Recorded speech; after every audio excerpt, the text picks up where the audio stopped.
It is my great pleasure to introduce Professor Asanga Tilakaratne, sir.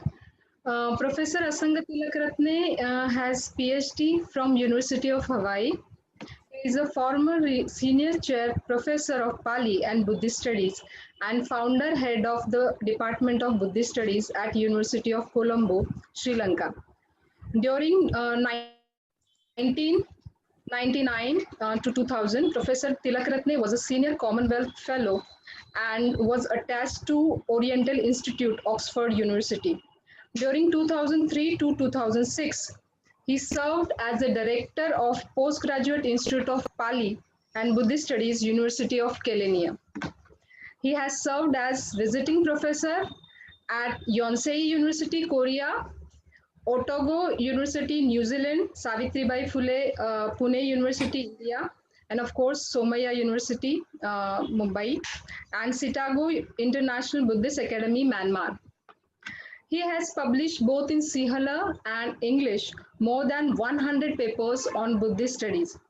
Of his more recent academic works, Theravada Buddhism, The View of the Elders, was published by University of Hawaii Press in the series of Dimensions of Asian Spirituality. He co-edited with Professor Oliver Abenayaka 2006 Years of Sambuddhatva, Global Journey of Awakening in 2012. This is a work covering the history and the current status of global Buddhism of all three traditions. Currently, he is teaching at the School of Buddhist Studies, Philosophy and Comparative Religion at Nalanda University, Rajgir, and that is in Bihar, India. Now I would request Professor Asanga Tilakaratne to deliver his lecture on Buddhist psychology. Thank you. Thank you, Dr. Karuna Yadav, for that detailed introduction. Thank you very much. Very good morning to everybody. Thank you, Dr. Supriya Rai, for this invitation and opportunity. And in fact, as Dr. Supriya Rai mentioned, Somaiya Vidyavihar is not a new place to me. I think I have been associating this university from Dr. Mrs. Shankara Narayan days, and also senior Dr. Somaiya. So it's again pleasure to see the familiar faces and addressing you. So thank you very much again. The theme for today is Buddhist psychology. I just put it as a survey of Buddhist psychology. Basically, I'm supposed to be talking about Abhidhamma and the analysis of mind. In fact, what I'm going to do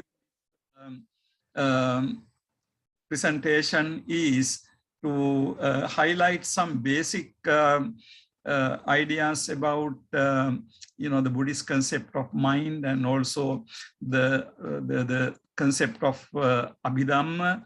And it will be very, I would say, general discussion, but I would like to try to highlight some of the salient features. Now, when we talk about Buddhist psychology, we tend to think about Abhidhamma, basically Abhidhamma literature. Now, you know that we have three baskets or three Pitakas. Among the three Pitakas, we have Abhidhamma Pitaka as the last. Now, basically, when we look at Abhidhamma Pitaka in the canon, and also later Abhidhamma scholasticism, Abhidhamma philosophy that was developed subsequently after several centuries, sometimes we do not see this connection very clearly, because usually the given definition for Abhidhamma is that Abhidhamma is the exquisite or splendid doctrine. Abhi visitto dhammo abhidhammo. That's the definition given. In fact, coming down more down to earth, when we look at Abhidhamma Pitaka, one very important thing we need to keep in mind is that Abhidhamma Pitaka doesn't have to say in a manner, Abhidhamma Pitaka doesn't have anything new or other than what is in the Sutta Pitaka. Or in other words, Abhidhamma doesn't have anything other than Dhamma. So Abhidhamma is basically Dhamma about Dhamma. Dhamma on Dhamma. Now, if you look at the content of Abhidhamma Pitaka, say for example, Dhamma Sangani, Vibhanga, except for Kathavattu. Of course, Kathavattu is a more historical document, documenting what happened after about 2 to 3 centuries after the parinirvana of the Buddha, what happened among the Sangha in India. So that's more of a philosophical and historical. I would say historical kind of record of philosophical discussion with philosophical argument. That's a different thing. So except for that, if you look at, say, Dhamma Sangani means the account of Dhamma, Sangani.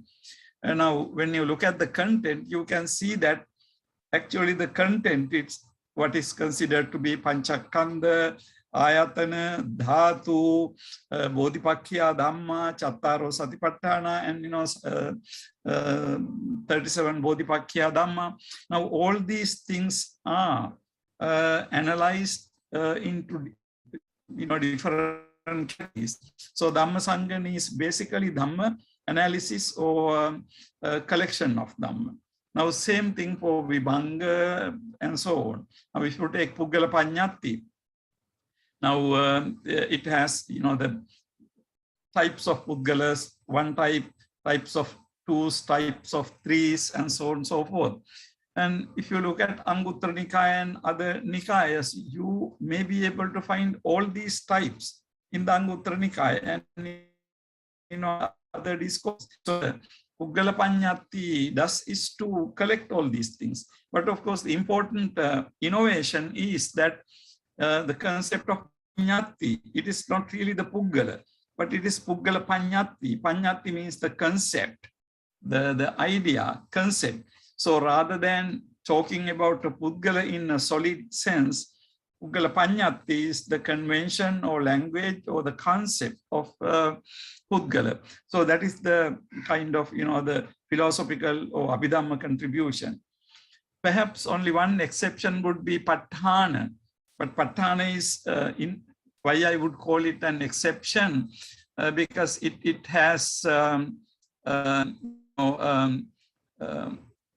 new analysis, in a sense, enlargement of the analysis found on causation. Causation is the central teaching of the Buddha, and Hetu and Paccaya are central concepts in the early discourses. But of course, analysis into 24 Paccayas is, we would say something innovative in the Abhidhamma. So, but basically my point is this. Now, Abhidhamma is basically the analysis of Dhamma. Now, if you go come to a later period where we talk about the Paramattha Dhamma, ultimate existence, ultimate realities. Now, Paramattha Dhammas are supposed to be Chitta, Cetasika, Rupa, and Nibbana. Now, there are 4 Paramattha Dhammas. Now, actually, again, if you look at the Dhammas, you can see that all the Dhammas are encapsulated within these 4 Paramartha Dharmas. Rupa refers to the material world, Chitta Cetasika refers to the psychological world. So, when we talk about human beings and the existence, we are talking about the Nama Rupa. So, Nama Rupa is basically Chitta Cetasika, Rupa, Chitta Cetasika. And then Nibbana is transcendental, Lokottara phenomena. So the Nirvana is Lokuttara, and then Chitta Jesika Rupa are Loka.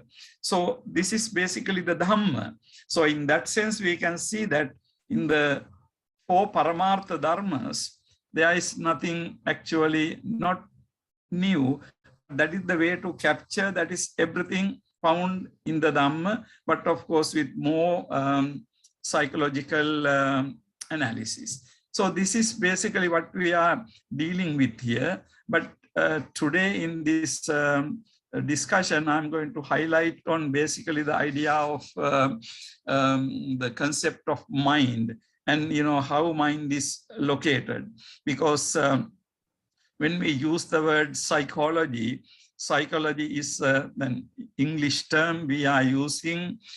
We talk about psyche and psychology. Now, when you look at the evolution of this subject in the West, we can see that it arises from the concept of soul and psyche, inner psyche, and then we use the term psychology.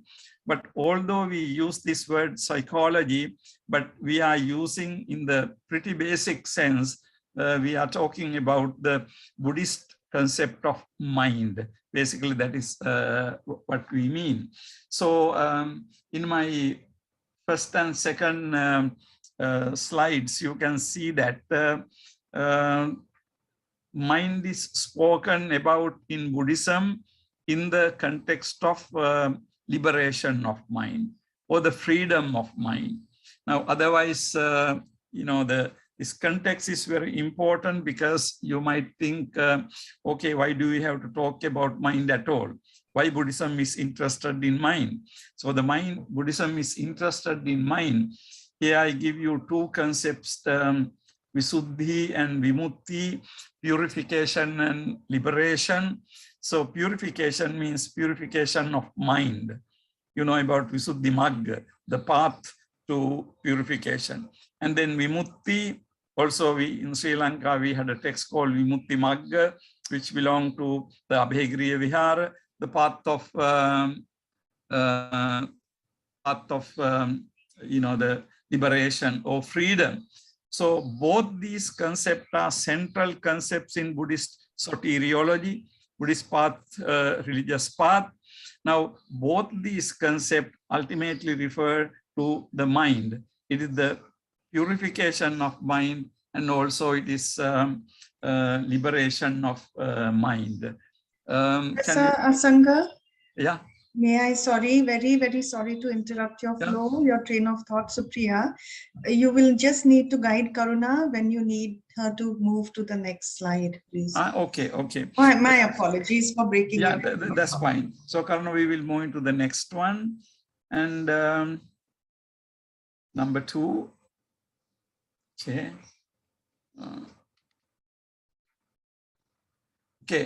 In fact, we can, Karuna, we can move into the number 3.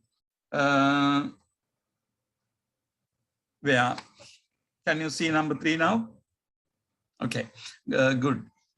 Here in this discussion, actually, I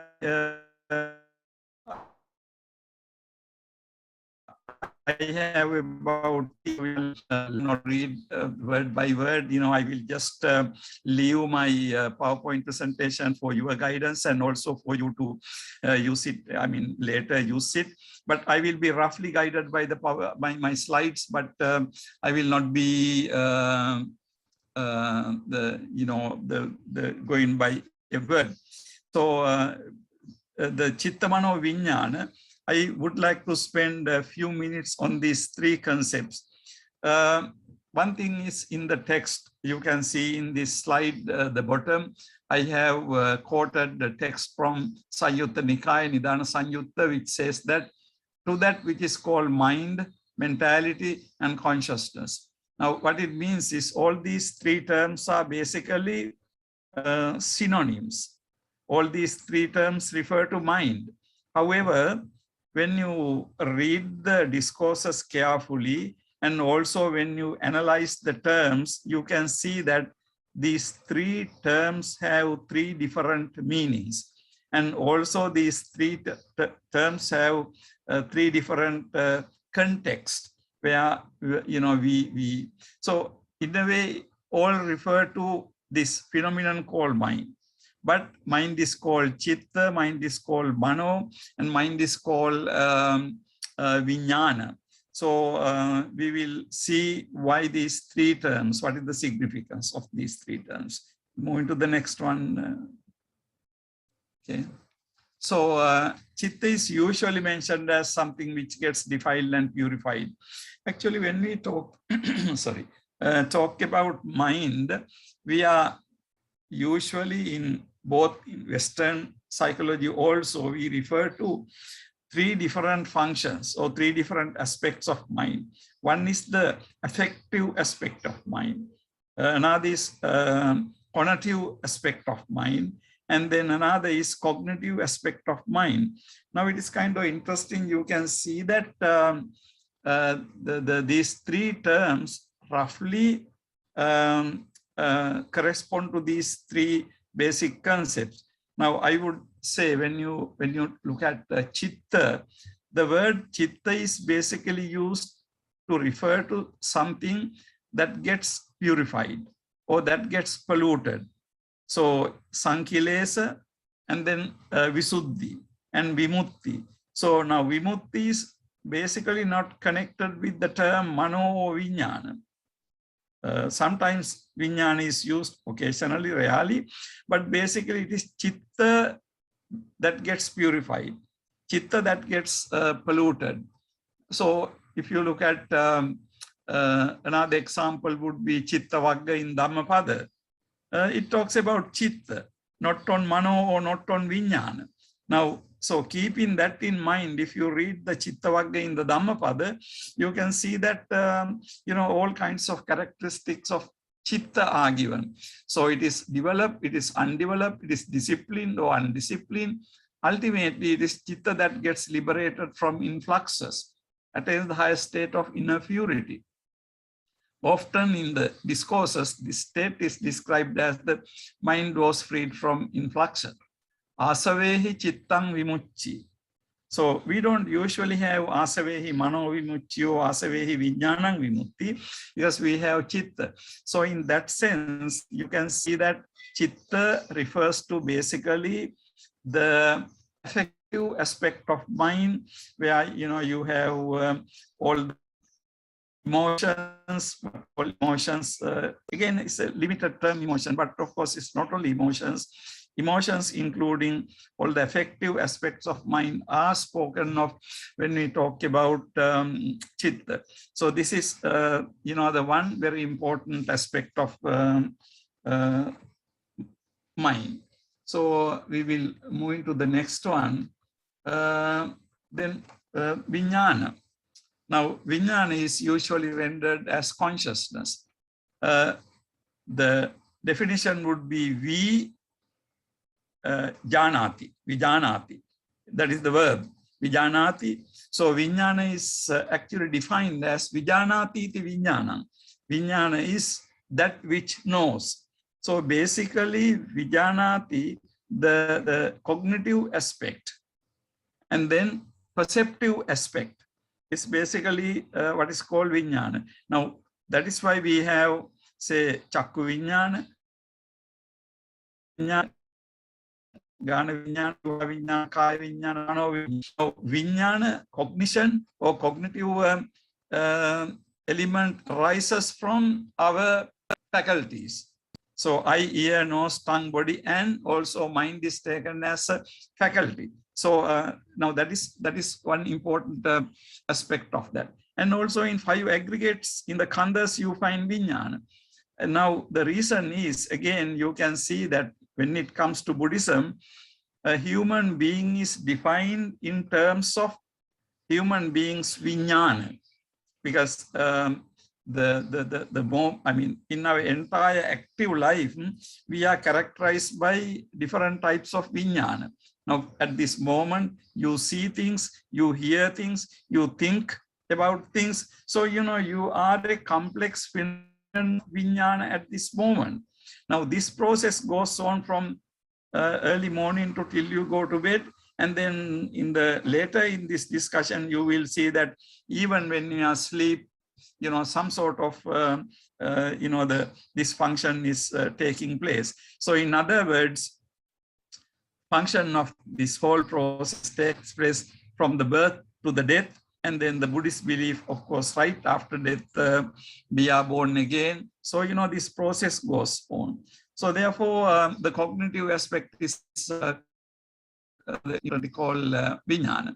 Now, look at my last sentence. In addition, it plays an important role in the rebirth process as the factor that connects being from this existence to the next. Now, that's another important function of now Chuti Patisandhi. Again, we will refer to these things a little bit later. So the vijnana has that function. So the vijnana that continues is described as Sangvattanika vijnana. Sangvattanika vijnana means continuous flowing vijnana. So this is basically the concept of idea of vijnana. Vijnana basically as a cognitive faculty. Now I would say all these three terms are very, very important. You will see that vijnana, the function of vijnana also is very important, because ultimately our whole generation of defilements in our mind directly connects to the vijnana process. Because the moment we get connected with the external world through our faculties, then how we react to respond to these external world, the objects of the external world may create defilements or may not create defilement. So in that sense, the process of vijnana becomes very important. And then we will move into the next one. Is mentioned mainly as a faculty, mana indriya. Now, indriya means faculty. It's like, on the one hand, it is like any other faculty, like eye, ear, nose, tongue, body, and mind. In the Buddhist, we have mind also as a faculty, among other faculties. Now, while it is one among other faculties, it occupies a special place among them as the factor that has access to the content of the other faculties, each of which has its own sensory domain, not shared by the rest, and serves as the coordinating factor among them. Now, this word coordination is very important. Now, mind has its own domain. Its own domain is what is called Dhamma, particularly the concepts, ideas, phenomena. Now, in addition to that, Mano plays a very important role in the process. Namely, Mano is the coordinating factor. Now, it coordinates eye, ear, nose, tongue, body, and mind. Now, this is something very interesting, because eye only sees the things. Ear only hears the thing. But in our functioning, even at this moment, we are not compartmentalized like that. We hear, we see, we think simultaneously, right? Now, how that happens is that happens because of the Mano. Mano coordinates all these things together, these disparate things. Eye is different, ear is different, nose is different as faculties, but it is the Mano that combines everything. And also the Mano is important as Chetana. Now, in the Dhammapada, very first stanza says, Mano Pubbangama Dhamma. And it says, Manasache Paduttena Bhasativa Karotiva. Manasache Pasannena Bhasativa Karotiva. If you do anything with polluted mind, if you do anything with good mind, so it is the Mano. And then Mano is also the conative aspect. And then towards the later in our discussion, I will have a brief discussion on the song. So the Bhavanga is also connected to Mano. Now, so the Mano has, this, the conative aspect or the active. Now, without Chetana, the action will be not action. Why I refer to these three things is to show you how comprehensive is the concept of mind in Buddhism. When you study psychology, educational psychology, I mean, you are talking so much about the perception. But then, of course, it is not only perception, it also perception and cognition. It is not only perception and cognition. Then it has mind as the active, the intention. Now, without intention, action is not an action. So mind provides that. And also, mind provides our emotional aspect of life, where we feel things, and then where we gradually develop our personality based on these, what we feel from outside. So these three things are very important. And also it is important to remember, now when we look at the later Abhidharma tradition, you can see that later Abhidharma tradition develops on these three aspects in interconnected but different manners. Okay, we will move into the next one. And here in this discussion, we identify two characteristics of mind. One thing is that mind is dependently arisen. Another thing is that mind passes swiftly. I do not want to spend too much time on these things, but basically this whole concept of dependently arisen concept is very important, because in both in the Western philosophy and also in the Hindu tradition, Upanishadic tradition, you have the concept of Atma, which is very, very important concept of Atma, which is the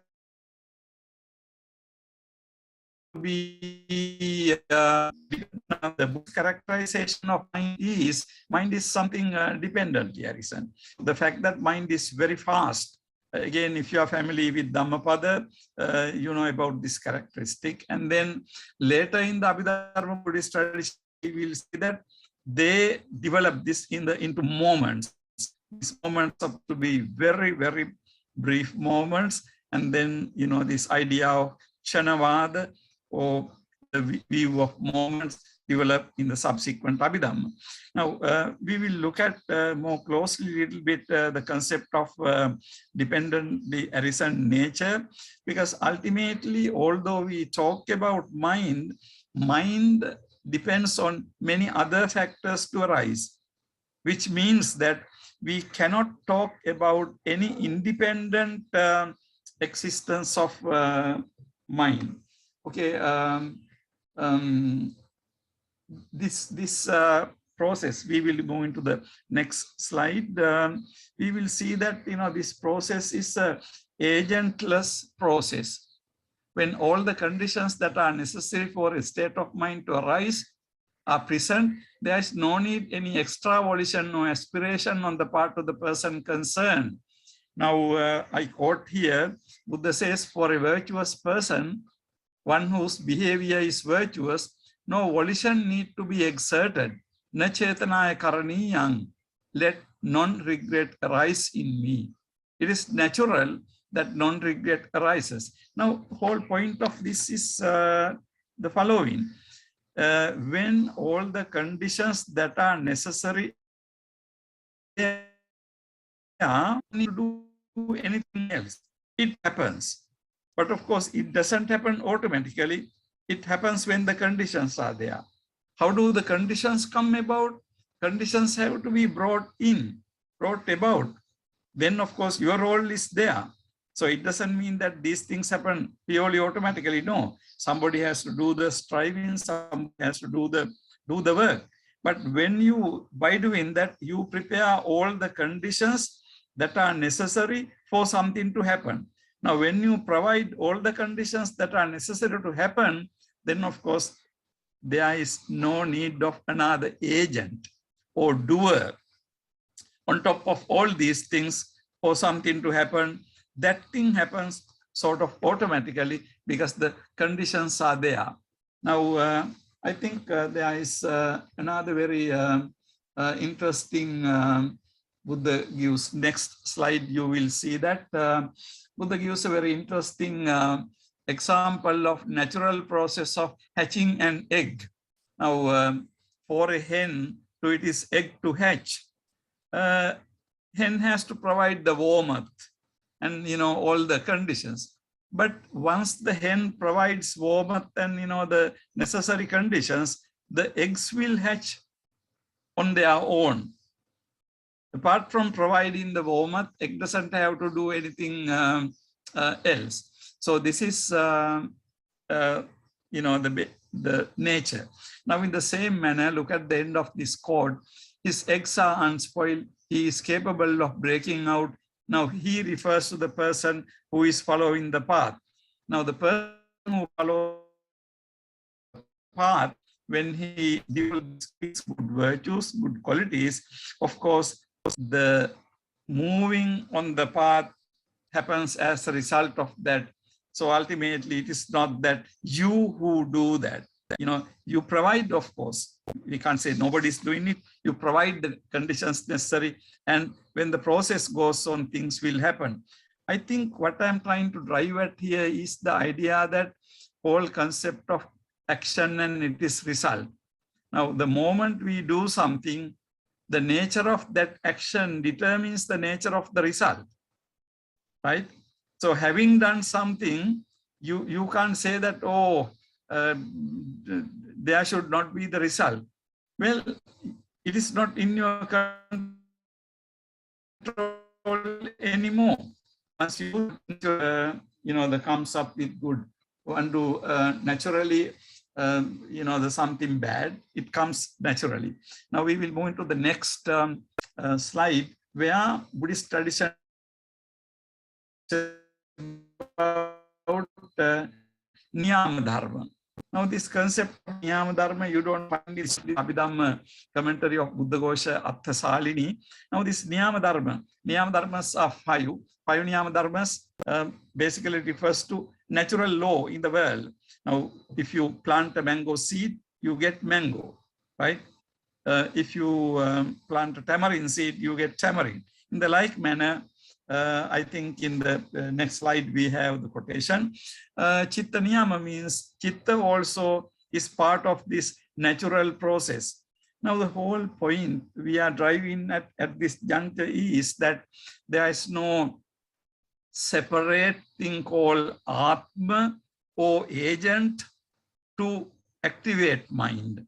Actually, the process is basically once the conditions are there, things happen as a niyama, natural process.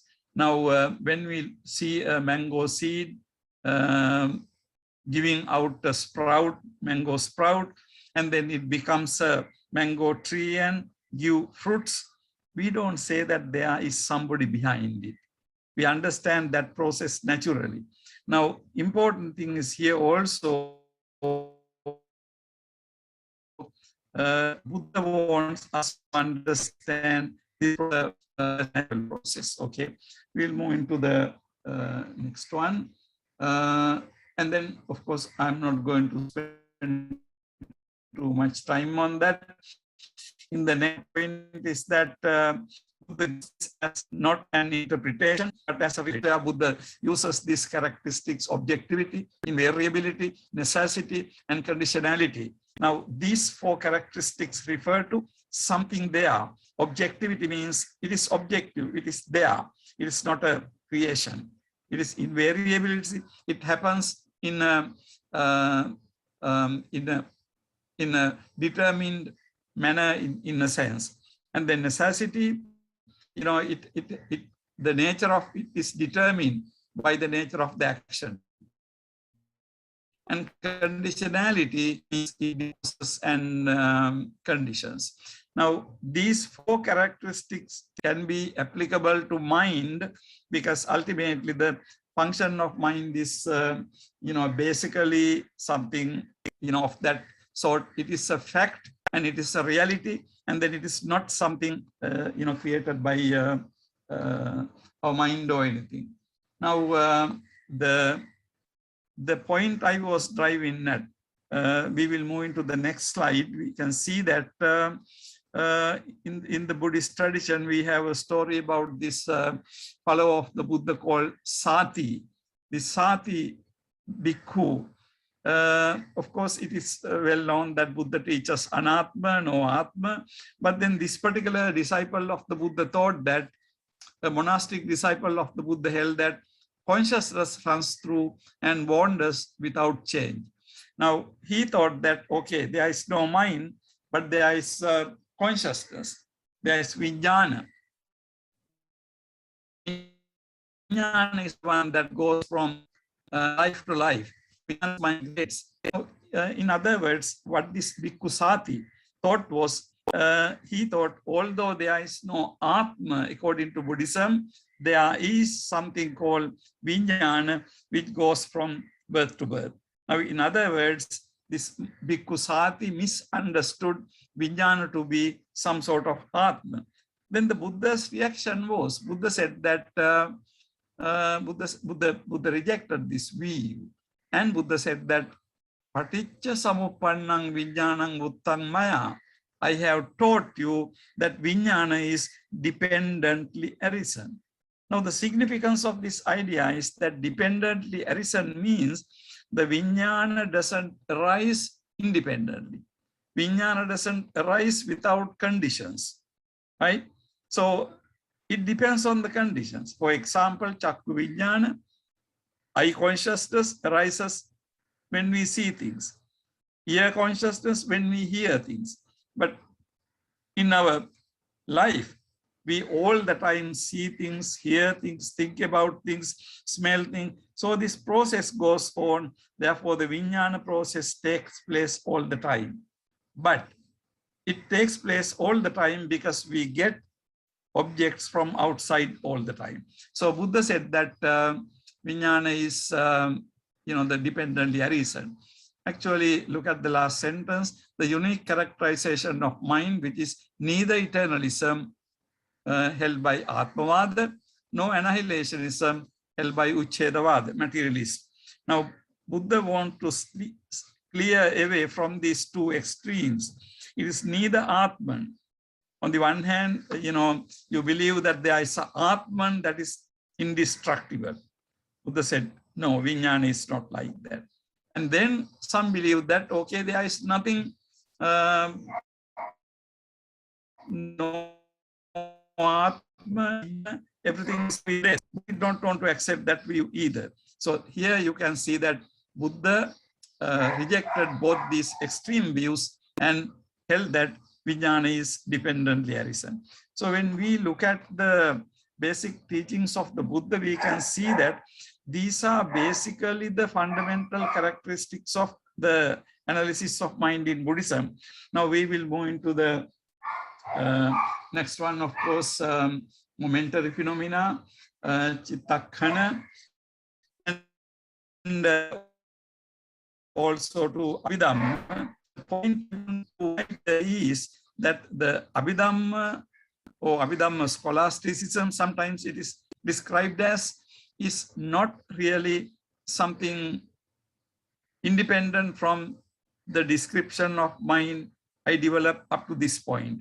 So the important thing is to realize that these characteristics found in mind in early Buddhist discourses have been more rationally and more elaborately described, developed in the subsequent. Now, when we look at the subsequent Abhidhamma literature, we have Paramattha Dhamma, which I referred to earlier. Among them, of course, Chitta, Cetasika, Rupa, and Nibbana.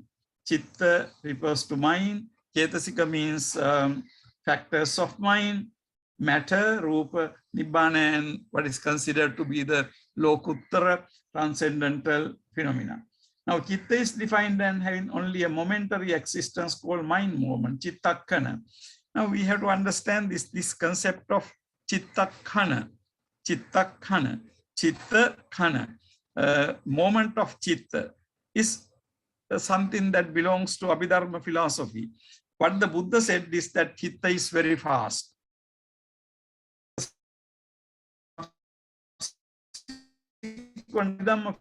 There are certain type of moments. So it envisages that claim that there are three moments. The moment is of rising, Utpada, moment of staying, Titi, and the moment of dissolution or destruction, Bhanga. So Utpada, Titi, Bhanga, there are these three moments. We will move into the next one. So that even the moments are divided into sub-moments, giving an impression of one long duration. Although we talk about moments, here I quote Bhikkhu Bodhi, according to him, in the time that it takes for lightning to flash or the eyes to blink, billions of mind moments can elapse.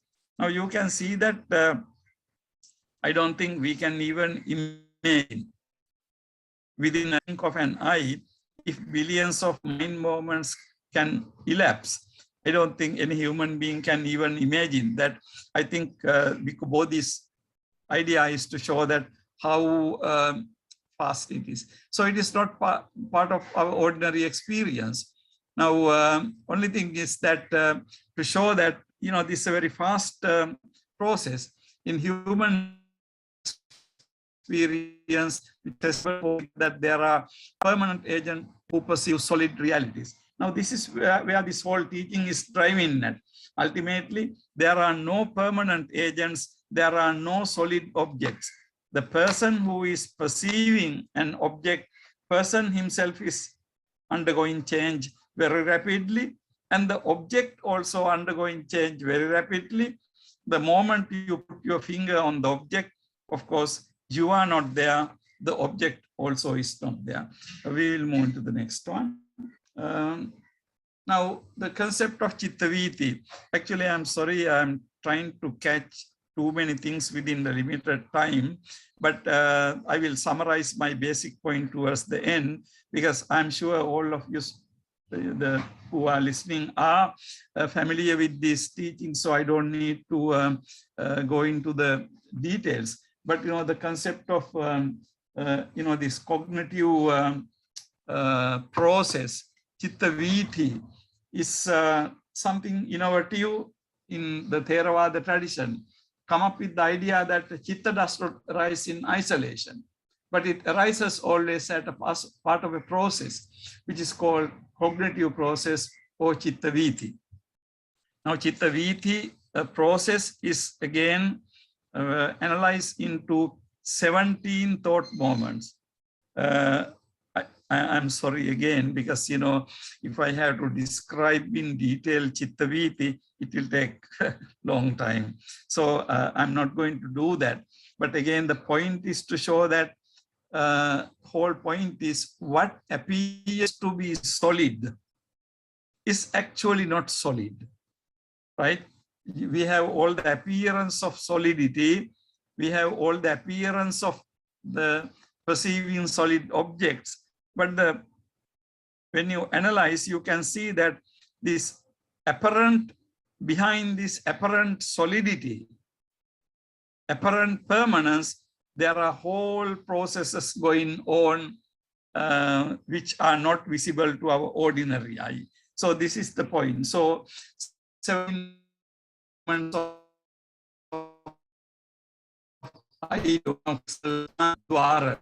and then it starts from past Bhavanga and vibration of Bhavanga. I will come to Bhavanga briefly towards the end. So the Bhavanga is the thought process that we are born with. So now any moment that we perceive an object, it starts from Bhavanga, breaking the Bhavanga, and then it goes into the third is the rest of the Bhavanga, fourth is Fido adverting, Panchadvara Vajjana, and then Chakku Vijnana, and seventh and eighth is determining the object. We'll move into the next one. And then ninth is the 9 to 15 are 7 javanas, and last 2 are registration moment. And at this point, Chitta again goes back to Bhavanga. So, you know, it is something like this. Sometimes you may have seen in, you know, this medical machines, you know, where your heartbeat is marked. So it goes from like this and then comes down like this. It goes like this and come down like this. Actually, if you get a picture of your mind, you will have something like that. The moment you see something, it goes like this. And then it comes back and go. I mean, it goes on like that process according to this thing. Now, something very important in this process is concept of javana. Here again, Bhikkhu Bodhi, he says, javana is a technical term of Abhidhamma usage that is best left untranslated. The literal meaning of the word is running swiftly, javana. As a function of consciousness, it applies to the stage of cognitive process that immediately follows the determining stage and consists of a series of chittas, normally 7, which run swiftly over the object in an act of apprehending. The javana stage is the most important from an ethical standpoint, for it is at this point that wholesome or unwholesome chittas originate. So in our the sensory perception, according to the manner we react to our sensory inputs, defilements arise or not arise. For example, if I see something, I get to it, then of course, from my seeing, I generated something unwholesome. Now, if I see something, I generate compassion, then I did something kusala. So whether something is kusala or akusala depends on the nature of the javana. So in that sense, javana moment is considered to be very. So we will move into the next one. So I give a further analysis. A cognitive thought process occurs when all conditions needed for the process to occur are present. Okay. Then look at the last sentence. The rationale and order behind this process has been explained in the following manner. We will move to the next one. Again, I quote Bhikkhu Bodhi. Let me just swiftly go through it. It should be noted that the entire cognitive process occurs without any self or subject behind it, as an enduring experiencer or inner controller or a knower outside the scope of the process itself. So there is the process, there is no agent outside the process. The momentary chittas themselves exercise all the functions necessary to cognition. And the reality of the cognitive act derives from their coordination through laws of conditional connectedness. Within the cognitive process, each chitta comes into being in accordance with the lawful order of consciousness. That's Chitta Niyama we referred to earlier. It arises in dependence of a variety of conditions, including preceding chitta, the object, a door, a physical base. Having arisen, it performs its own unique function within the process, and then it dissolves, becoming condition for the next chitta. These 2000 secrets of Dharma. I'm sure you should have that book in the library on Abhidhamma. So kindly refer to it. I'm referring to that book, and which is very, very important.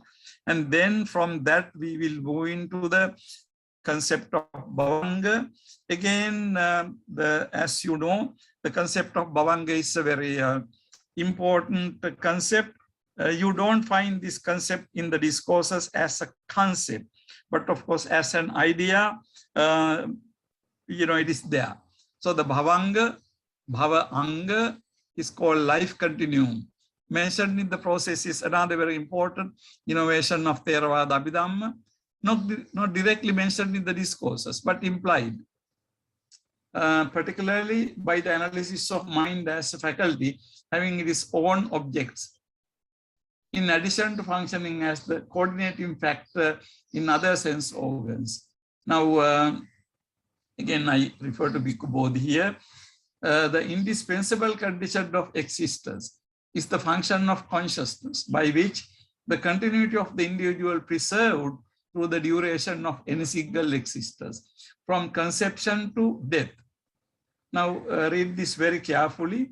After the Patisandhi, relinking thought moment has arisen and fallen away, it is followed by bhavanga, which is resultant of the same type as the Patisandhi Chitta, or relinking consciousness, performs a different function, namely the function of preserving continuity of the individual existence. Now, this bhavanga concept is very important because it explains how Chuti and Pati means the last thought moment of any person or any being. Then Patisandhi means relinking consciousness. It links the person with the next life. So with the Patisandhi, what arises is actually bhavanga. Now, I'm sure you know the basic the functions of bhavanga. Now, bhavanga is the thought moment that persists throughout our life. So in other words, the bhavanga with which we are born will continue till the end of our life, according to Abhidhamma. So that bhavanga will be changed only for the next life. So actually, in whatever the manner your bhavanga is, you are born, within that bhavanga you exist. Of course, you can be going up internally, going down internally. Going up means in the spiritual path, you can become a stream winner, once returner, and finally arahant up to that level. Or you can go down in your mind, but basically your bhavanga remains the same. It means that bhavanga all the time. When there is deliberated about takes place, a cognitive thought process arises, breaking the bhavanga stream resumes. In a dreamless deep sleep, when faculties do not respond to objects, what functions is bhavanga. In addition, however, in the normal waking life too, bhavanga occurs between every two thought processes. So basically, in our waking life, we are always bombarded with so many things because of our faculties. Our faculties are open. You will not see things because you hear things, you feel things, and so on. So this process goes on non-stop. And I think the important thing is, at the same time, when you are in the deep sleep, according to the Abhidhamma philosophy, when you are in the deep sleep, what happens is this process is continued through your bhavanga. So in other words, bhavanga makes sure or accounts for the continuity of the thought process that is going on. Now, I think, this, when you look at this concept of bhavanga, as we know, it was not mentioned in the discourses. Now, we will move into the next one. Bhavanga is not without problems. Now, there are, certain scholars, certain critics who say that bhavanga is bringing back some sort of permanency into this whole picture. Now, on the one hand, it is very clear that in the Buddhist tradition, whole analysis is to show that there is no agent in the permanent, okay? There is no agent. But then, what is the meaning of bhavanga? There's a strong tradition which even rejects the persistent sub-moment in a thought moment. Now, actually, in the Buddhist tradition, there is a group of people called Sautrantika. They say that any object is rises and ceases, but no titi or sthiti or static moment. Now, even to that extent, some Buddhists want to say that no object exists. Objects only arise and cease. But in the Theravada Abhidhamma tradition, an object arises, stays, and ceases. So there are three moments. But there are some the Buddhists who even deny the idea that there are things that exist. On the other hand, those who hold this objection run into trouble by not being able to explain how series of phenomena which do not have persistent stage can be effective. We will move into the next one. I think the whole process is how to explain. Now, if you say that there is no something called that type of the thought moment, then how are you going to explain how karma is? We are at the 23rd slide, 23rd.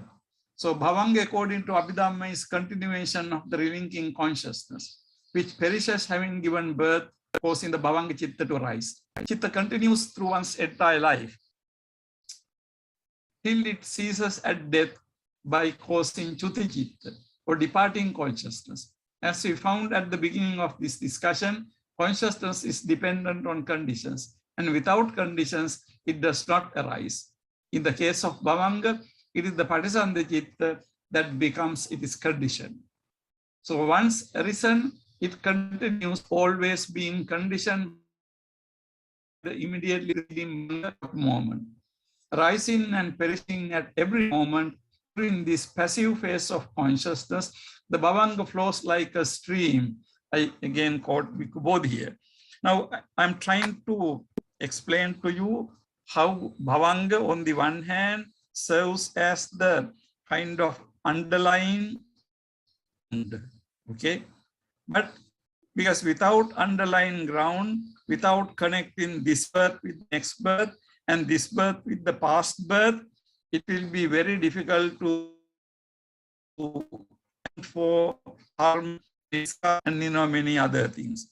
But the Buddhist will have to do this without assuming that there is something permanently ongoing within the process. So what the Buddhists did was to have this concept of Bhavanga, which makes sure that continuity is there. But if you look at the constitution of Bhavanga itself, you can see that Bhavanga is the combination of ever-changing thought processes. Okay, we will to the next one. Karuna, I will rush through because it is a little bit past our time, and also we need to give some time for people to ask any questions. So I will rush through this. So it is clear that Theravada tradition has come with a theory which is entirely constant and does not go against the basic teaching of the Buddha, that consciousness is dependently arisen. If Bhavanga is similar Chitta, Bhavanga or a similar Chitta is not assumed, on the one hand, there will be the difficulty in explaining the continuity of the individual.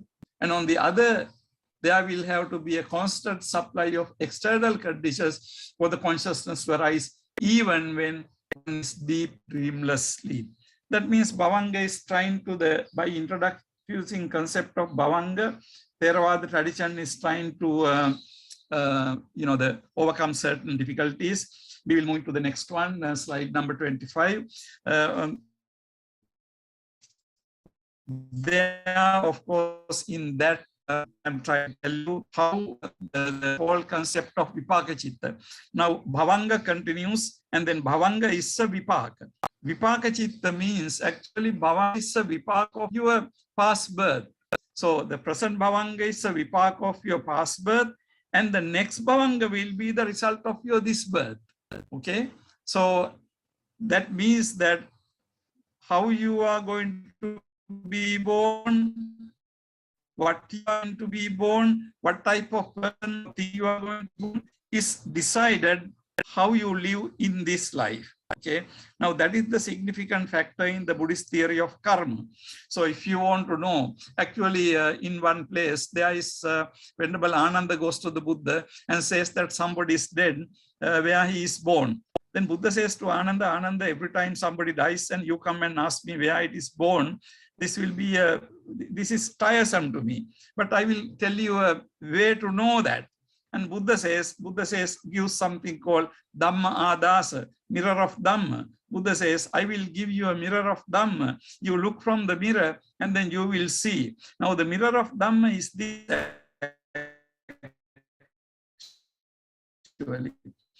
You are your present birth. There can be very minor exceptions in the last thought moment and things like that discussed in the Dhamma. I'm not going to detail, but the general principle in Buddhism is your patisandhi is dependent on your present life. So your next, in other words, next bhavanga chitta comes from your present way of life. And we'll move into the next one. We will move to the next one. There I refer to this stanza in the Sayyutta Nikaya, basically, how one receives the fruits of what one harvested. Okay. And then viewed from this manner, the innovation of Bhavanga does not appear to go counter to the basic Buddhist portrayal of mind as a dependently arisen phenomenon. Okay, we will move into the next one. And then I'm trying to talk about two very big issues here.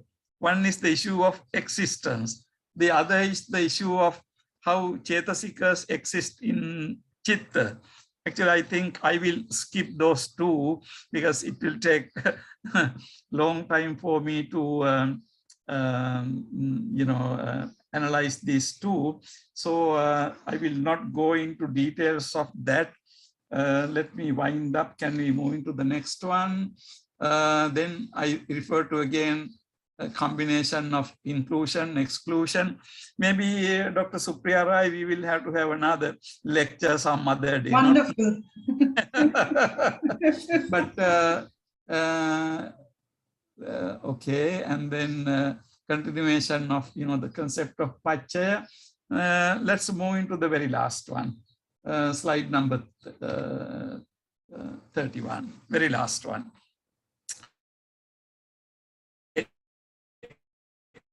I'm sorry for I don't grab too many things, but let me conclude with one thing is the analysis of mind in the Buddhist tradition, as we saw in the foregoing, is basically soteriological. What it means is that mind is analyzed in Buddhism in order to show us how the ordinary Prathagjana mind ultimately can be elevated to the mind of an Arahant.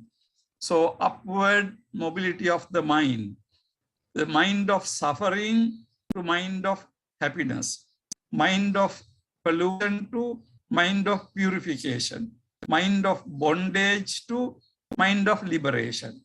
So this is the basic concept of the Buddhist concept of mind. Now in that analysis, it is very important that to show that there is no I or agent, because it is our desire for ourselves ultimately that keeps us bound to the samsara according to Buddhism. So Buddhism needs to show that although there is a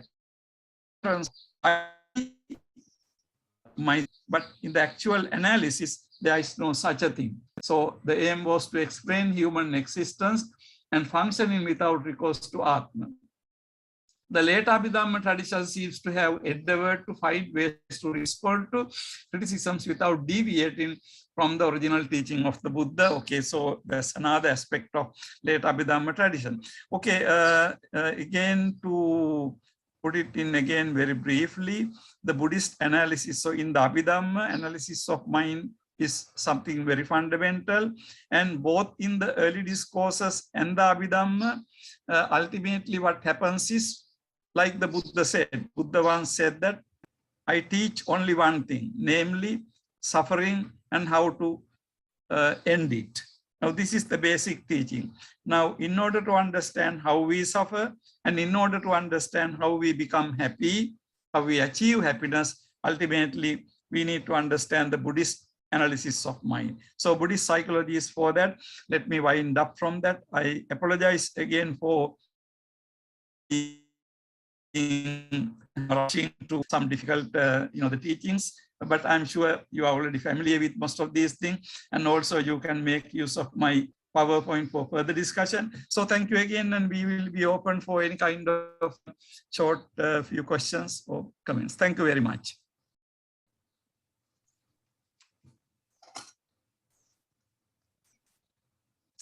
Thank you, sir. Request participants who have a question to raise your hand, and we will, go one by one, unmute you. You're also free to pose a question in chat if you so wish. Let me look at. There is a hand up. I don't There is a see raised questions. hand. There are a couple. Mr. Vishwasnath Das, would you like to unmute yourself, please? And you can ask the question.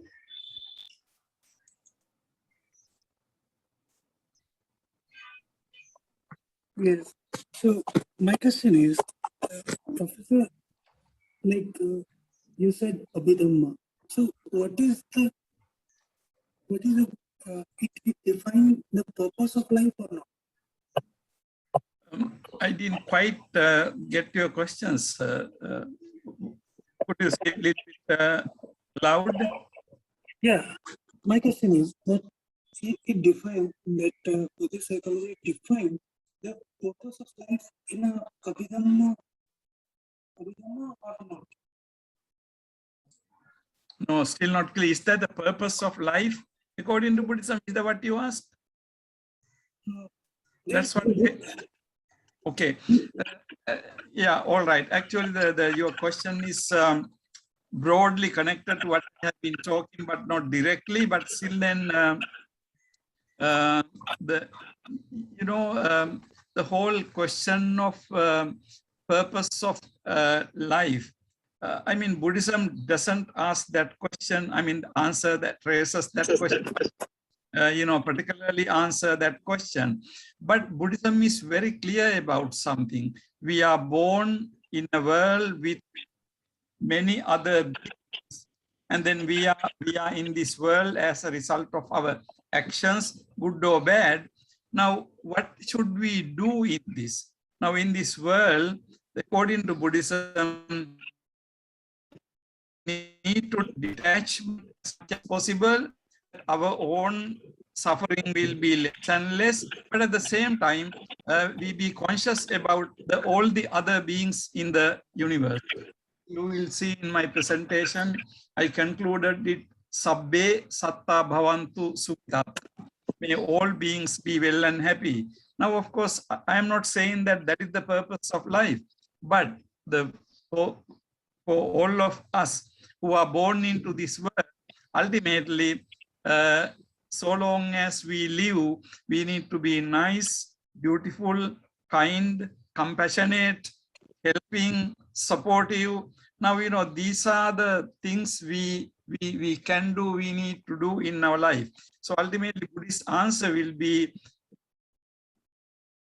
something like this. Your purpose of your life is make your suffering less and less, make the other people's suffering as less as possible from your words, deeds, and thoughts, or something like that.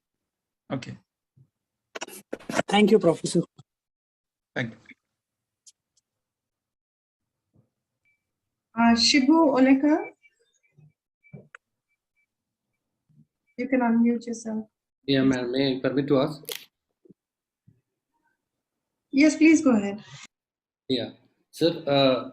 As per the Lord Buddha's teaching, and it is everything is explained regarding the existence. The existence has been explained that it is starting from ignorance, then formations, then consciousness arise, then namarupa, then six sense, then contact, then feelings, craving, and aversions, then becoming, then birth and death. Now, Right. it is all chain of the process has been explained, but nowhere is mentioned, sir, how the ignorance arises. Where is the starting point of the ignorance? Okay. Actually, that's a very interesting thing. Where does the ignorance? Is it the first point? Is it the point where everything has been originated? Yes. In fact, Buddhist analysis, this Pratitya Samutpada process has been described as Vatta or Vrutta. Vrutta means, Vatta means in Pali, Vrutta in Sanskrit means it's a circle. Okay. Now, so that doesn't mean that everything originates from avidya or ignorance, but in a way, you can see that avidya is spoken about as a beginning point, because you have to begin the discussion at some point. Now, for example, if you look at the Four Noble Truths, in the Four Noble Truths is the main central theme of the Buddha, but you don't find avidya there. There, Buddha start from suffering, right? Because suffering is the immediate experience, and then Buddha goes, how does suffering arises? Tanha, Krishna, thirst. But if you look at the Pratiti Samutpada formula, Tanha occurs in the middle. Tanha Pacha Upadana, Upadana Pacha Bhava, and so on. So you can see that in the main teaching of the Buddha, which he gave to the world, Buddha start from Tanha. So, therefore, according to the Buddhist understanding, the ignorance is not considered to be the absolute beginning of things. That is one way to look at it. The other thing is, like in the Buddhist analysis, now ignorance is, Pratiti Samutpada formula is always spoken about a particular individual's, the Pratiti Samutpada process. It is not a universal thing. For example, where for example, in the say as a universal thing, but in the Buddhist tradition, avidya is not spoken of as something that type of universally existing independently of human beings. Now, avidya is always avidya of the particular person. Okay, so we are not talking about that kind of universal application of phenomenon. So in that sense, I mean, primarily in the process, you can see, yes, Patisambhava start with ignorance, but where does ignorance come from? But I would like to say this teaching is not at all a cosmological teaching. This teaching is a very individual-based, the person-oriented teaching. So Patisambhava formula is supposed to describe how individual suffering arises. Now, if we can imagine a universe where there are no living beings, we can't talk about suffering. We can't talk about tanha. So all these things become meaningful in the presence of beings. Of course, human beings, as we know better. So my response will be on that line. Thank you. Sir, may I ask one more question, please? Yeah, sure. Sir, in Lord Buddha's teaching, there are two ways: enlightenment and purification of the mind. So this is an entire spiritual path. Now, this anyone follow this path, sooner or later he become a noble person and become rich and final goal, which is an enlightenment and free from cycle of birth and death. So, as far as the India is concerned, it is an ancient land. So many teaching was there before Lord Buddha, and after also so many teachings are there. Is that anyone follow that path will entitled to get enlightenment? So what is the Buddhism says that? Well, actually, how we respond to the prior teachings and posterior teachings in the Indian tradition is one thing, but Buddhism is very clear about particular thing. Buddhism says very clearly that this path of purification is not a prerogative or not a exclusive thing that belongs to Buddhism and the Buddha. Buddha is always given as a person who discovers this and shows it to the world. But there have been Buddhas in the past and there have been Buddhas in the future. Okay, so and also there are what we call the concept of Pratyeka Buddha.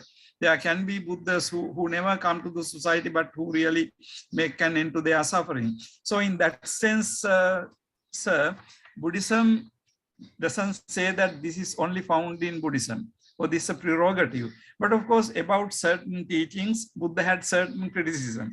Now, when Buddha says that there is no everlasting Atma, Buddha was really, denying a very important aspect of Indian Brahmanic Hindu religious tradition. However, that doesn't mean that Buddhism is really going against or denying the Brahmanic or Hindu religious tradition, because except for Atma, of course, that's a central teaching. If you look at the ethics, for example, good behavior, Brahmacharya, and all these things, we can see that Buddhism goes along with Jainism a lot, Buddhism goes along with the Brahmanism a lot, but there are certain fundamental differences. So Buddha always made clear that there are similarities, there are differences.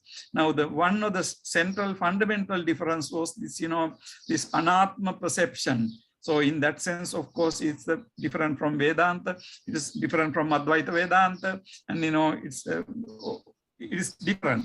But of course, then differences are we have to understand in degrees. Pretty much what I see is now Buddhism is very different from Uchedavada, Charvaka, because it denies the existence, the psychological phenomena and the ethics. But I'm not saying that all the materialists deny that, but at least certain materialists deny ethics. So from that point of view, Buddhism denies, it doesn't go along with materialism, but Buddhism goes along with many other philosophies. Now, for example, for the monastic life, Buddha says that if somebody comes from a tradition which believes in karma and karma vipaka, that person doesn't need to be given a very long probation.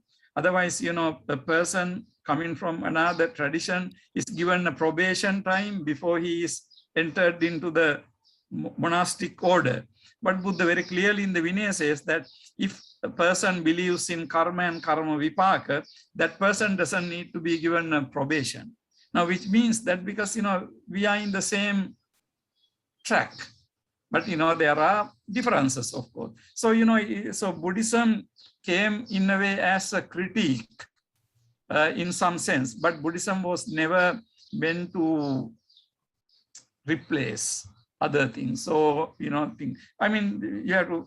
need to go into, details of interreligious understanding in Buddhism, which we don't have time to do here. But Buddhism did have criticism. And even about his contemporaries, about Makkali Gosal, who's a determinist, Buddha had some criticism. Buddha said that Makkali Gosal, because determinism, denial of karma and it is vipaka, denial of human effort, Buddha thought very serious. So Buddha found, Makkali Gosala very unagreeable. But, I haven't seen that type of criticism about any other thing. Particularly, we know there are a lot of similarities with Brahmanism, and even more than that with Jainism. There are a lot of similarities. Okay. Pooja Shah.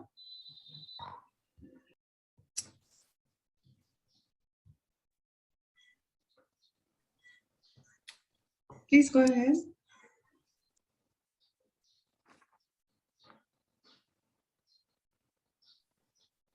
Madam, I think she has posted the question in chat box. Yeah, I just wanted to know if she wants to, read it. Otherwise, I will ask. Okay, she's asking for Vipaka, Chitta, Khana, Vijnana. Yeah. Many words. Which language is this? Actual language is Pali. Language is Pali, which is very close to Sanskrit language. The difference is Pali belongs to what is called Prakrit. Then it is opposite is Sanskrit. Now, Sanskrit or Sanskrita means modified, developed, corrected. Actually, Brahmins were very clever in that sense. They modified, they had some kind of artificial language, which is not spoken by others, although some specific communities speak, but that is not a natural spoken language. So, their whole idea was that unspoken language will be less changing. So they constructed a language. So that's called Sanskrita. And Prakrita means actually unmodified, the furnished and, unpolished. So you can see that Prakrita is very often the way people spoke. Now, one example is in Sanskrit, we say stri, but in Pali, ithi. Now, because stri, you need some effort because, it is a refined word.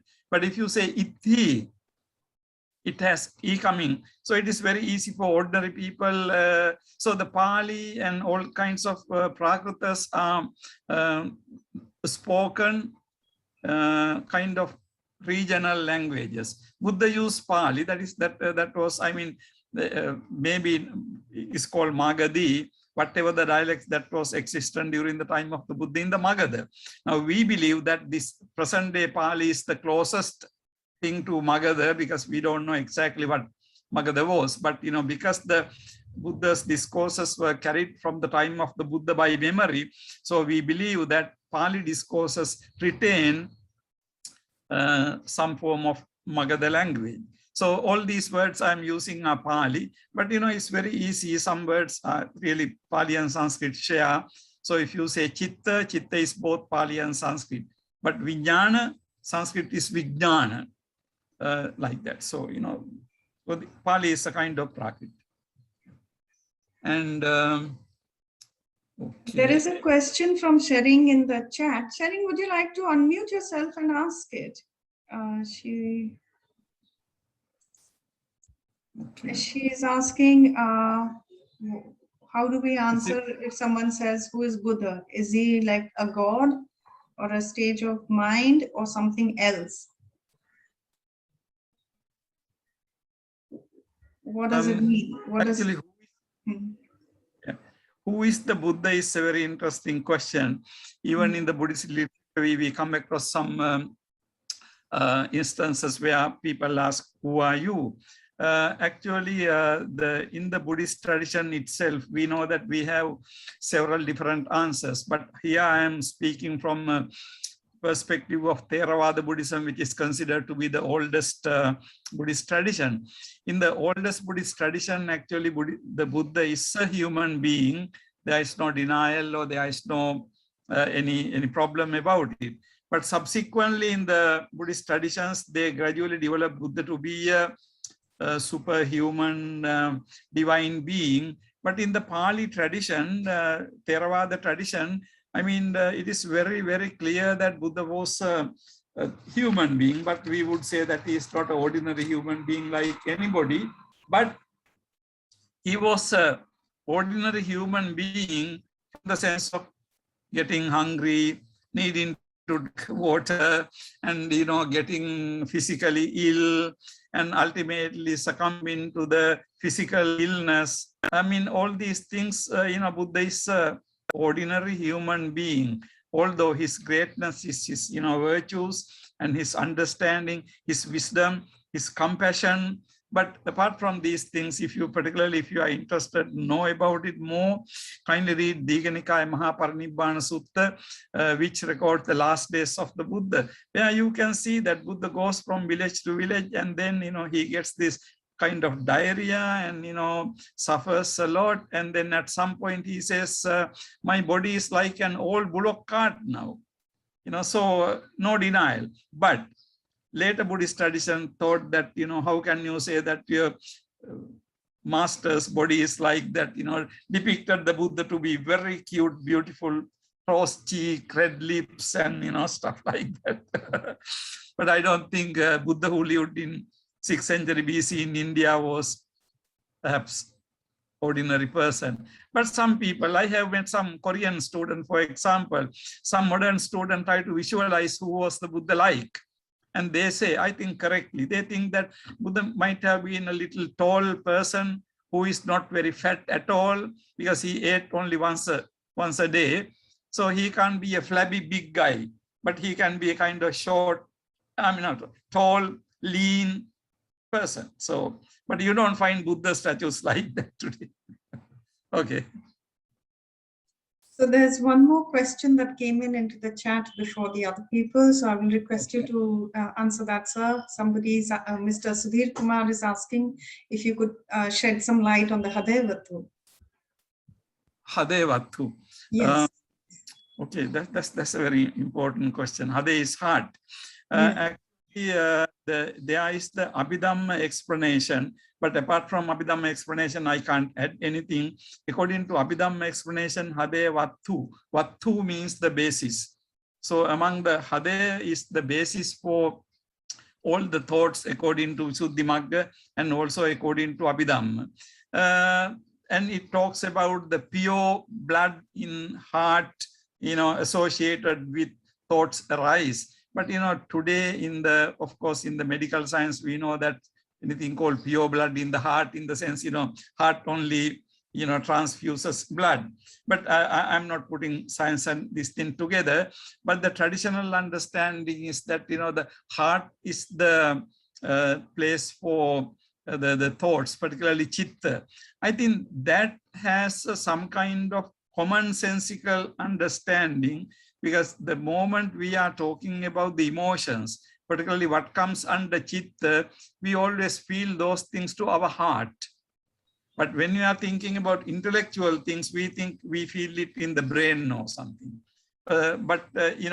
Basically the heart is, but in the Buddhist ancient literature, we don't have much about the brain really. Of course, the term is there, Mattalungang, but the Indian understanding of the physicality may be quite different from our understanding today, so we don't have much. But basically, Hadevattu is considered to be in the Abhidhamma. But whether that is exactly true, whether that is exactly happening, I don't know, because when we look at the Hadevattu today, we see a totally different function of that. So, but on the other hand, not knowing, I don't want to say that there is right or wrong, because I don't have a right to pass a judgment on that which I don't know. But this is just what the the Abhidhamma tradition says.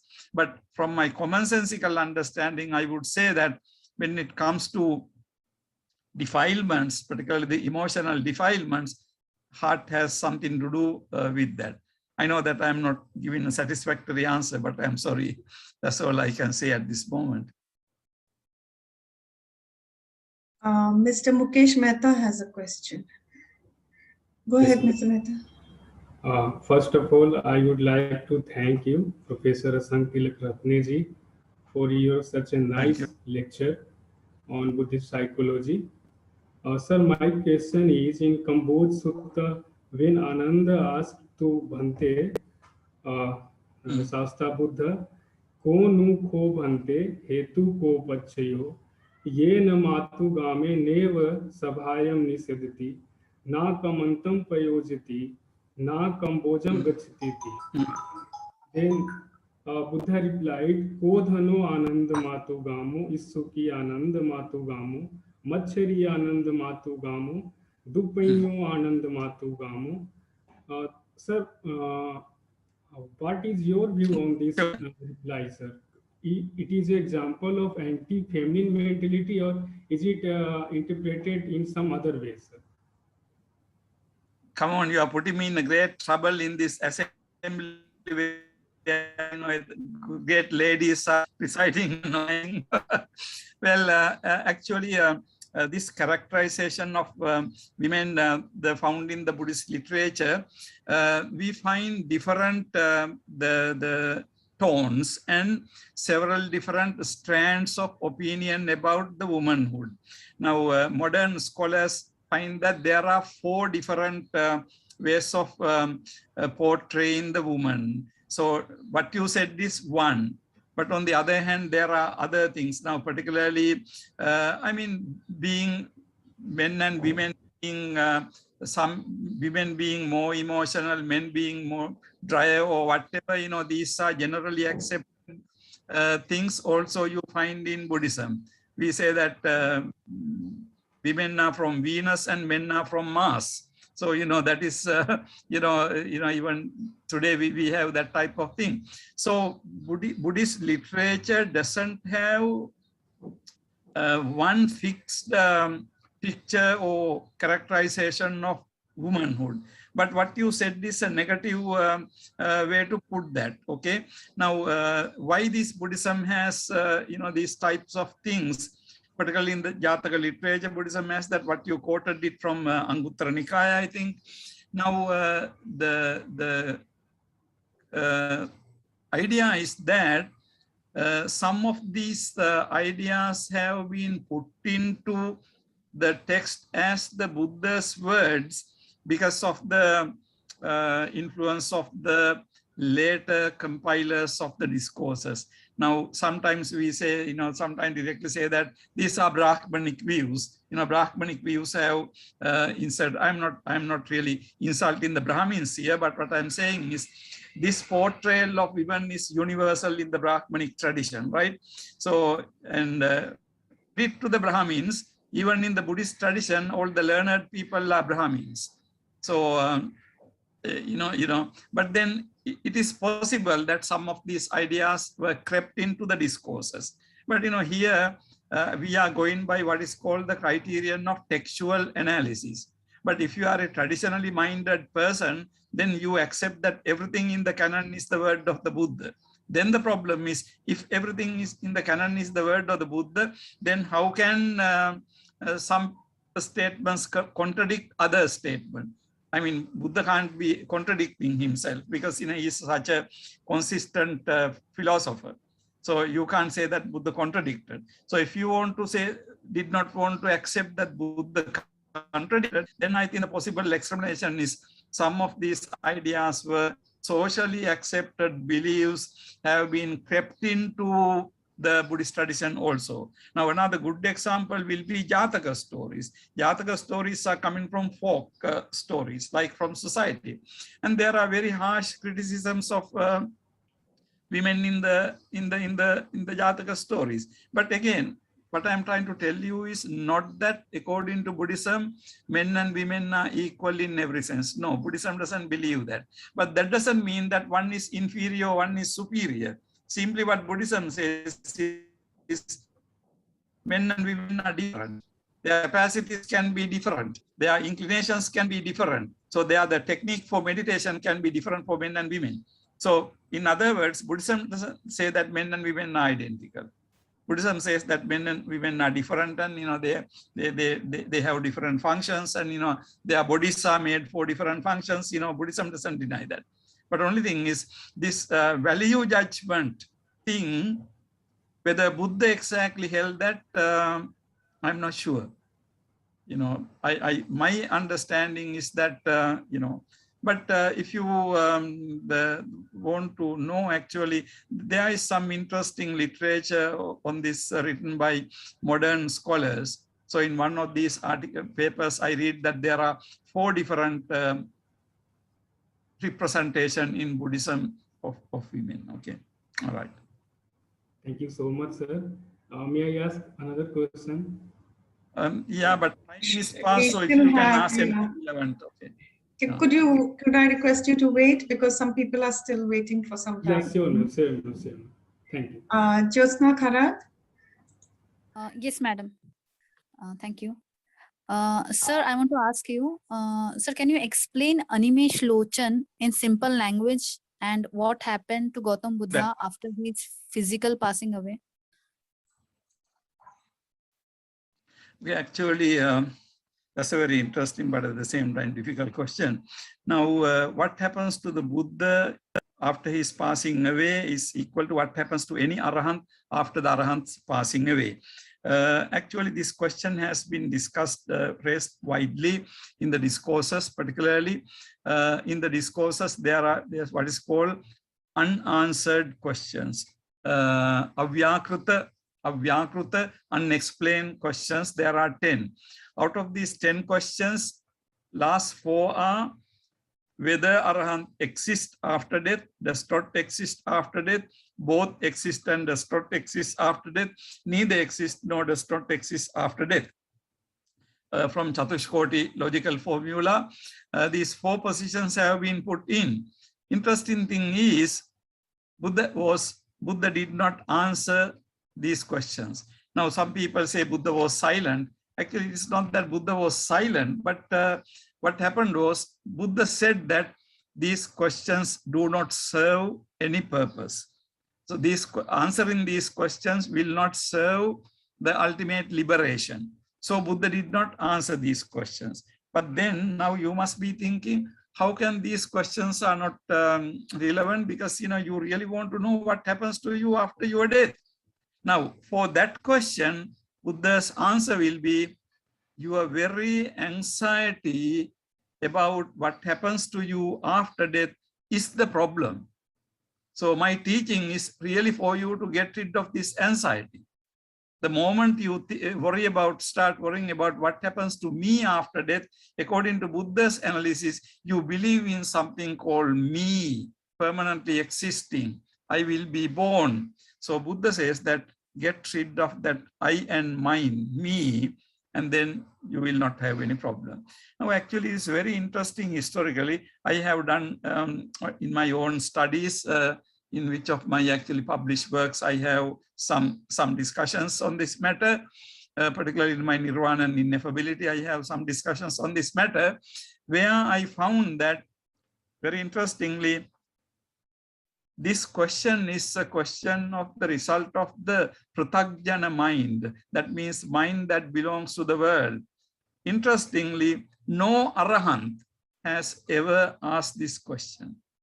Because what happens is, when you become an Arahant, of course, I am not Arahant, so I have the same question as yours sometime. But I believe that when you become an Arahant, the question doesn't become a question any longer. Not that you get an answer, but your question disappears. I am reminded of this modern philosopher called Ludwig Wittgenstein, who said that real answer to the question is the disappearance of the question. So this is a case in point, where ultimately you become an Arahant, you become enlightened, and this question disappears. It is no longer relevant to you. So, and I think that is the answer I can give you. Because then finally, at some point, when somebody asked this question, Buddha gave a very, according to my understanding, Buddha gave a very frustrating answer. Frustrating answer is this. Buddha said that to that person, Luke said, you don't exist in the sense you are talking even now. How do you talk about you existing after your death like that? You see, but again, which I said frustrating means the very mentality of the asking question is motivated by my anxiety. Of course, I am not trying to be somebody higher here. I share the same anxiety that you have, but I'm just trying to articulate the Buddhist answer. Buddhist answer would be to get rid of that anxiety, get rid of that craving, get rid of that tanha, and then the question will disappear. So for the Buddha, it was not a question. Ultimately, the answer is that you don't exist even now in that sense. So question doesn't arise. So Buddha never gave yes and no answer to this question. How can I give you a yes and no answer? Sorry. So one last question. Mr. Rahul Gadviye, please unmute yourself.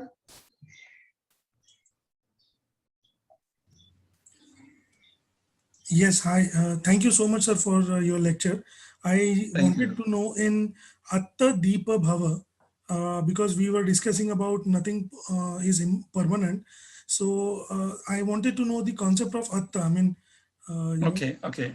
Yeah, in fact, that was one aspect I wanted to spend some time. I think in one of my slides, I refer to it, not Atta Deepa, but concept of Atta. But simply because we didn't have that much time, I did not touch it. But thank you very much for the question. This word Atta in the language used in several different ways. One is the Vedantic Upanishadic sense of Atman, which we usually write in capital A, believing that there is some kind of macrocosm. So that is one thing. But in the instances like you refer to Atta Deepa Bhikkhave Viharata, where monks make yourself an island for you. Deepa means, by the way, not the lamp there, okay? Deepa means island. So make an island. Island means like in the ocean, when you are put into ocean, if you find an island, then you are safe, like that. So there, the word Atta, not only there, there are hundreds of places in the discourses where Atta is used in refer to your basic, regular, empirical self, which is not denied in Buddhism. I mean, we are talking, we are discussing all these things, we are here in that sense. We are living here as empirical people. So that particular view is not denied by the Buddha. But what is denied is for you to think that there is a reality behind all these things which provides the basis for my empirical existence. What the Buddha denies is that empirical existence is conditioned by causes and conditions. It persists through causes and conditions. When the causes and conditions are gone, your empirical existence will also be dissolved because there are no causes and conditions. So, so then again to come to your, the particular place, Atta Deepa Viharata, make yourself an island to you means it doesn't mean yourself or your soul or something. It is simply the use of language in an ordinary manner. Actually, in this context, I will give you some, some ideas about the Buddhist philosophy of language, which I don't have time. But the Buddha's whole attitude was, Buddha had a very interesting philosophy of language. And Buddha said that I am using Loka Samanya, Loka Vohara, these conventions and the concepts in the world without aparamasang. I don't grab them, but I just use them without getting hooked onto them. I mean, you can understand, enlightened person cannot have an enlightened language. You can't have a separate language called enlightened language because you have to talk to the unenlightened people. So language is a social convention. You can't invent a new language. You have to use the existing language. So always Buddha had, any philosopher, not only Buddha, has this problem. You have to use the language and also you have to trouble of fighting against the same language. Because the moment you open your mouth, moment you use a concept, that concept, if it makes sense, it has been used before. But then you are trying to make a new sense out of that. So it is a challenging thing. I mean, I can go on talking about this, but so basically that problem of language. So my short answer will be yes, Buddha used the concept of Attadaya to refer to our empirical ordinary self. Okay.